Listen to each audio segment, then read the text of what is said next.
Is Gojo capable of casting an open domain just like Sukuna?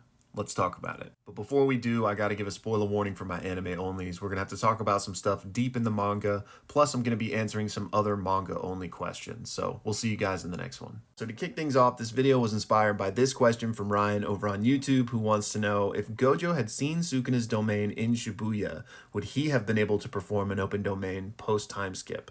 And this is an interesting question because basically Gege has straight up told us that Gojo is good at literally anything he does. Anything he tries, he's basically a master at it. Because, that's just the purpose of Gojo's character in this story, really, to be that pinnacle of power. So had he seen the open domain concept earlier, could he have, molded that and perfected it himself? I think yes. I think that makes sense, especially if he had time to work on it, then why not, right? But obviously that didn't happen. However, I still thought that Gojo might whip out the open domain during the Sukuna fight. Like, just from seeing Sukuna use it right then and there, being that quick to be able to do it himself. Now, obviously that didn't happen.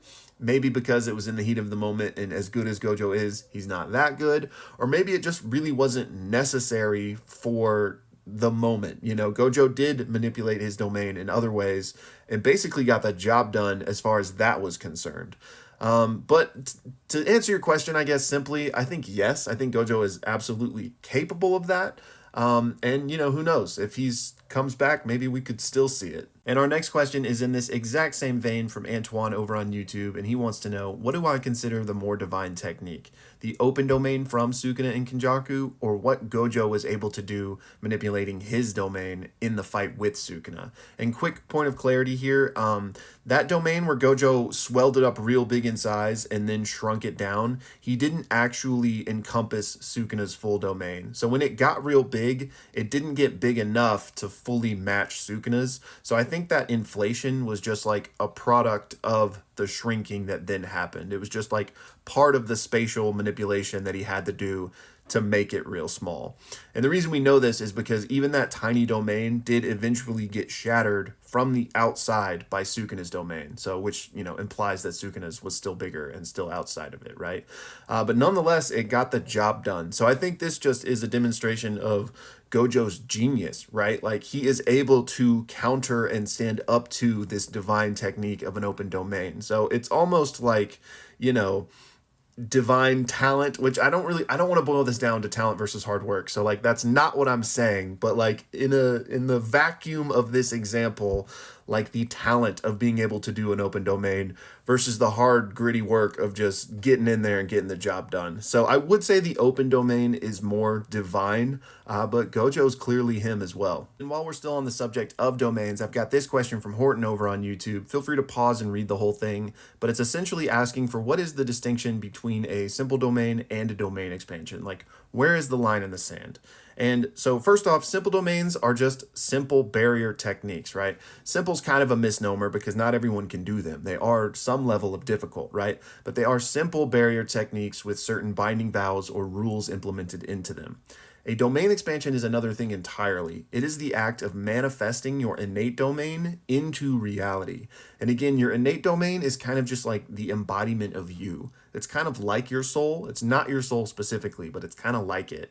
And so the act of taking that intangible thing and pushing it out into reality and enclosing it in a barrier, that's a domain expansion. And imbuing your curse technique in that barrier is what, gives you the guaranteed hit and everything.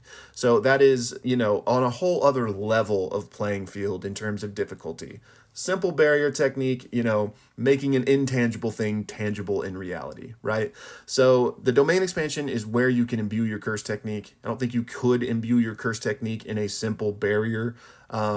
So the difference is obviously those things, but also with simple domains, it's just binding vows to implement certain rules. So you certainly could make a simple domain that's like, hey, you can't breathe in here. However, you would most likely need consent from whoever is entering that domain. With domain expansions, you don't need consent unless we're talking about heavenly restrictions, but let's ignore those. If you catch somebody in it, they're in it, right? But with a simple domain with like specific harmful rules, let's call it, you would need their consent, just like the time dilation one you give an example of here Remember, the sumo guy needed Maki to consent to coming into there with him. So great question. And then the second part here about why isn't Megumi a vegetable? Great question. I don't know. Maybe it has something to do with the fact that he is kind of just a soul at that point, and so like maybe the brain damage doesn't necessarily translate one to one for if he was like a physical human being that took on the burden of those unlimited voids. We'll have to see if Gege ever explains this. Next up, we got this question from Kev on the Gojo Sukuna fight, who wants to know about when Gojo used that reversal red to shoot Sukuna early on. How come he was able to use his techniques when previously he couldn't? And if he could use them, why wasn't he using Infinity to defend against the domain? So the first thing is he wasn't always using blue and red up until that point, because after his domain shattered, his curse technique was on cooldown, curse technique burnout, right? So that's why Gojo had to destroy his own brain and re-heal it to get his curse technique back.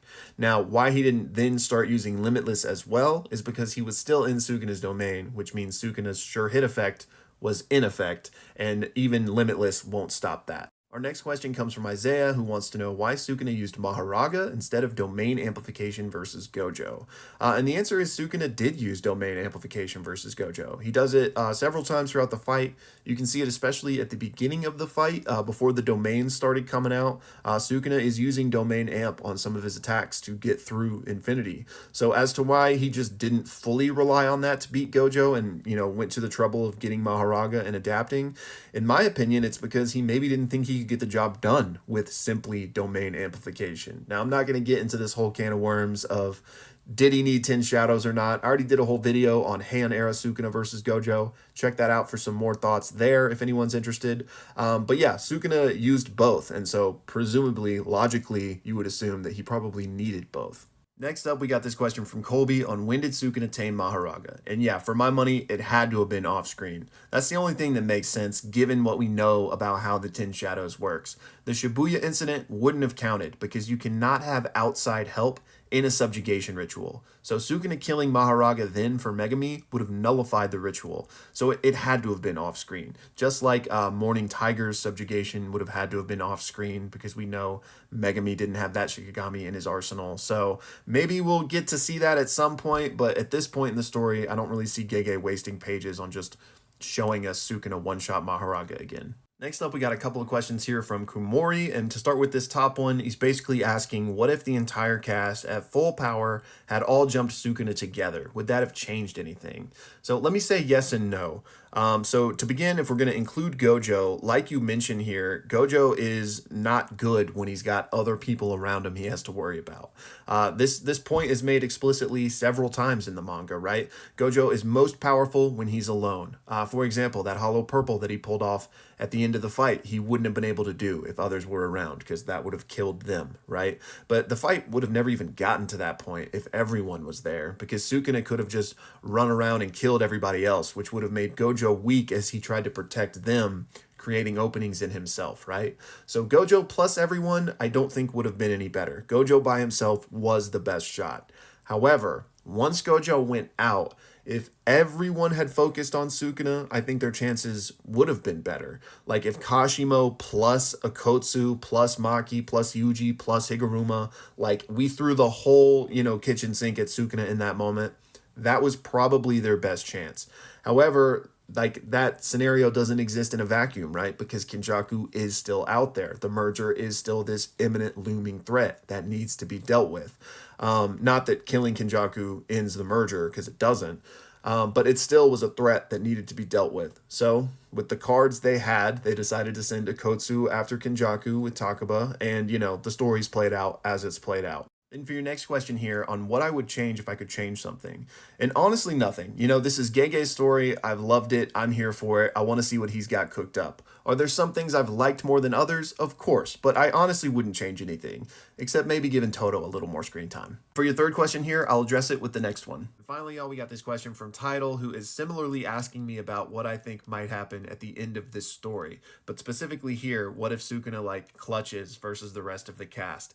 If that happens, I do think there is a final battle between Sukuna and this merger. I think the merger's happening no matter what happens, so it's just like, is Sukuna gonna fight it? Is the cast gonna fight it? Are they both gonna have to fight it? We'll have to see. I have a whole other video on what if Jujutsu Kaisen has an evil ending, so check that out for more thoughts, but I'm out of time in this video, so I will see you in the next one.